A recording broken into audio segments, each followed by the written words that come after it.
नमस्कार, आप सुन रहे हैं आध्यात्मिक ज्ञान पॉडकास्ट। आज हम एक प्रश्न पर चर्चा करेंगे, भगवान क्या है? भगवान कौन है?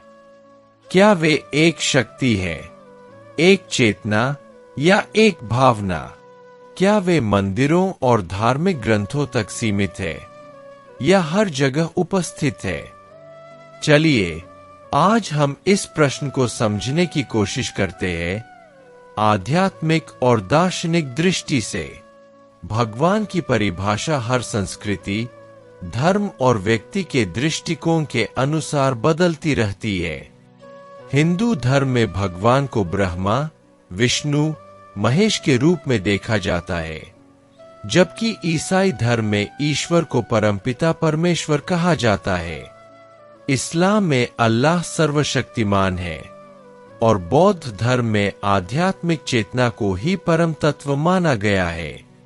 लेकिन क्या भगवान कोई व्यक्ति है, कोई शक्ति या कोई अनुभव?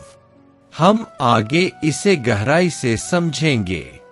बहुत से विचारक और वैज्ञानिक भी यह मानते हैं कि भगवान कोई व्यक्ति नहीं बल्कि एक सार्वभौमिक ऊर्जा है। क्वांटम फिजिक्स भी यह कहती है कि हर चीज ऊर्जा से बनी है। तो क्या यह संभव है कि भगवान वही ऊर्जा है जो पूरे ब्रह्मांड में व्याप्त है? अगर हम वेदों और उपनिषदों की ओर देखें तो ब्रह्मा की परिभाषा कुछ ऐसी ही मिलती है। उपनिषद कहते हैं, अहं ब्रह्मास्मि, यानी मैं ही ब्रह्मा हूं। इसका अर्थ यह है कि हम सभी में भगवान का अंश है। अक्सर हम भगवान को मंदिर, मस्जिद, चर्च या गुरुद्वारे में खोजते हैं, लेकिन क्या वे केवल वही होते हैं? श्रीमद् भगवद गीता में भगवान कृष्ण कहते हैं, मैं हर जीव के हृदय में स्थित हूं। इसका अर्थ यह हुआ कि भगवान को बाहर नहीं बल्कि अपने भीतर देखना चाहिए।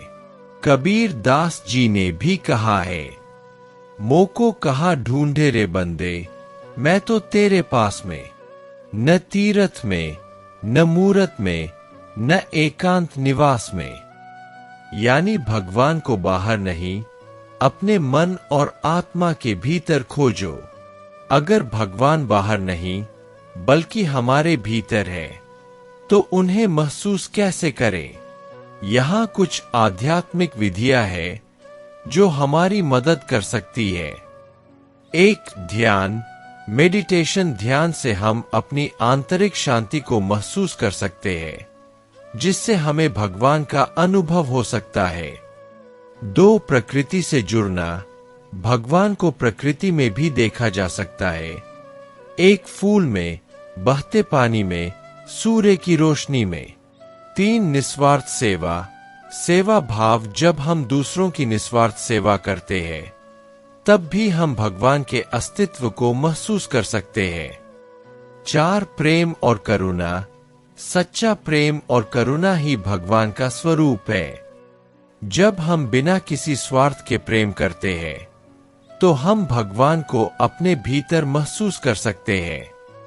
5, तो दोस्तों, हमने आज भगवान के बारे में अलग अलग दृष्टिकोणों से समझने की कोशिश की। भगवान कोई मूर्ति, कोई किताब या कोई जगह नहीं है। वे एक अनुभूति है। वे हमारे भीतर है, हमारे विचारों में, हमारी भावनाओं में और हमारे कर्मों में। आपका क्या मानना है? क्या भगवान एक शक्ति है, एक ऊर्जा या कुछ और? अपने विचार हमें जरूर बताएं। अगर आपको यह पॉडकास्ट अच्छा लगा तो इसे लाइक करें, शेयर करें और हमारे चैनल को सब्सक्राइब करें। हम अगले एपिसोड में फिर मिलेंगे एक और रोचक विषय के साथ। तब तक के लिए ध्यान रखें और अपनी आत्मा की शुद्धता को बनाए रखें। नमस्कार।